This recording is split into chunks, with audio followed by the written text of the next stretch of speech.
1980년대 말부터 90년대 초반까지 국민학생들 사이에 아주 괴상한 소문이 하나 퍼지기 시작했습니다. 정체를 알 수 없는 귀신이 학교가 끝나고 집으로 가는 어린 국민학생들을 잡아서 끌고 간다는 내용이었는데요. 이 귀신의 모습은 반은 노파, 반은 고양이인 반인반수의 괴물이었습니다. 오늘 소개할 이야기는 홍콩 할매 귀신 이야기입니다.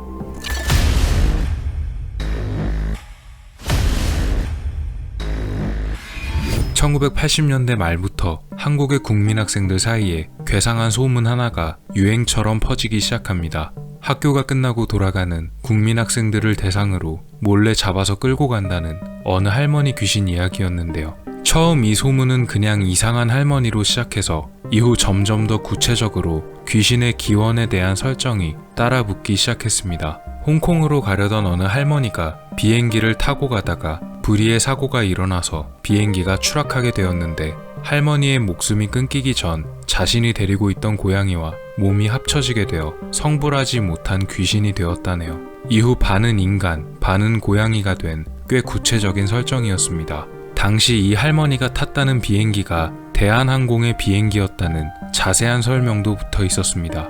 특이하게 손톱을 보여달라고 해서 손톱에 때가 껴있으면 잡아간다는 꽤 특이한 특징도 있었습니다. 단순한 괴담이었던 이 이야기는 생각보다 빠른 파급력을 보이며 거의 전국적으로 퍼져나가 학생들의 두려움의 대상이 되었습니다.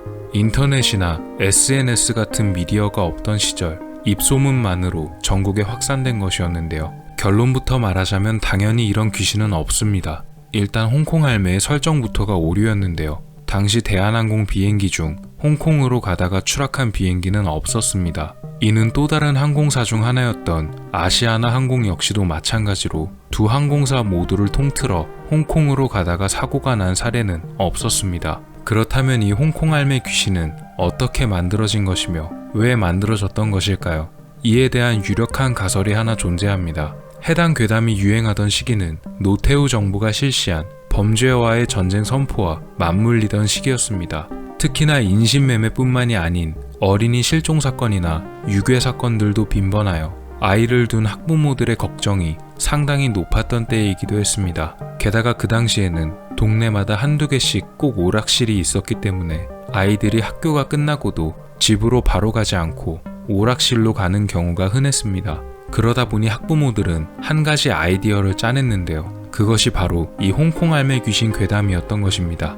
아이들에게 오락실에 가지 말고 집으로 오라고 말을 해도 소용이 없다는 것을 알게 되자 아이들의 눈높이에 맞춘 무서운 이야기를 만들어낸 것인데요.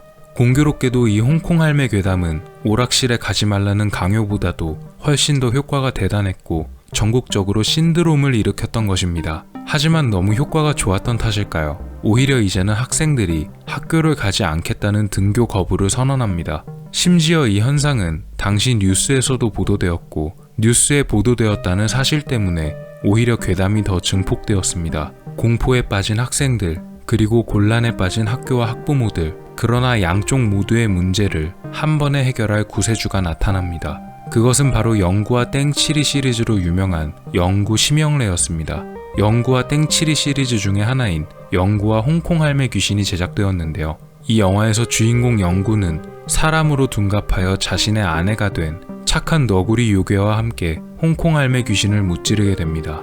홍콩 할매 귀신 역할은 원로 개그맨인 엄영수 씨가 맡았는데 남자 개그맨인데도 불구하고 생각보다 할머니 역할을 상당히 잘 해내기도 했습니다. 이 영화가 만들어지자 학생들 사이에서는 영구가 홍콩 할매 귀신을 물리쳤으니 안심해도 좋다는 소문이 돌았고 실제로 이 영화가 제작된 이후 홍콩 할매 괴담은 빠르게 사라졌습니다.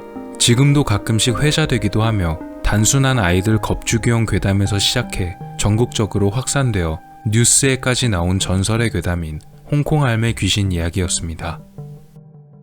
오늘 미스터리 어떠셨나요? 여러분의 구독과 좋아요의 힘으로 다음에도 재밌는 미스터리로 찾아오겠습니다. 미스터리 큐브였습니다. 감사합니다.